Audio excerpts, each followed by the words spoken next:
Hello students, we have already started the chapter that is movement of substances in plants. So today we will do the last part, that is transport of minerals.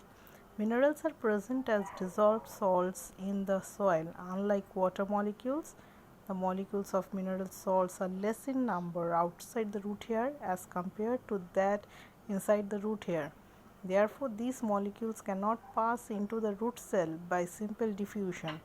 That means by simple diffusion, these molecules cannot pass into the root as they are in the less in number. The root hair absorb minerals from the soil by another process that is called the active transport. This process requires energy which is obtained from respiration in root cells. Once the minerals are absorbed by the root hair, they are conducted upwards through xylem. This upward movement of water and minerals in a plant through xylem is called the ascent of sap. So, what is ascent of sap? That is the upward movement of water and minerals in the plant through xylem. Water is absorbed by osmosis, but minerals is required active transport and consumption of energy. So, this is the transport of minerals we have studied from here to this. See, this is absorption of water and minerals by the root hair. A diagram is given over here. Translocation of food. You have learned that food is manufactured in the green leaves of plants. This food has to be transported from the leaves to the yeast cell of the plant. The transport of food from the leaves to the other parts of the plant is called translocation. So, what is translocation? The transport of food from the leaves to the other parts of plant. Translocation occurs with the help of phloem tubes. Phloem tubes we have already studied that it help in transport of food materials. The phloem tubes are made of having phloem cells that are joined together in a chain.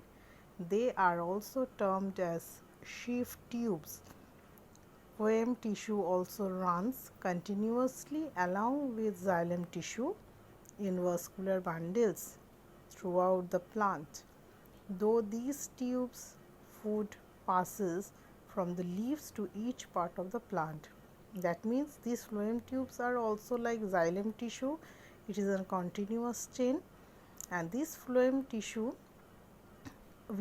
along with the xylem tissue, it is spreaded throughout the plant. So, this chapter is being finished here. One more experiment is given over here. It is take a woody potted plant with a thick stem. You can see two potted plants are taken over here, and what we have done, we just cut this stem part. What we will see that after some time or after some days, this part becomes, after a few days we will see that this part becomes swollen. Why? Because the food materials have not been transported to the upper side.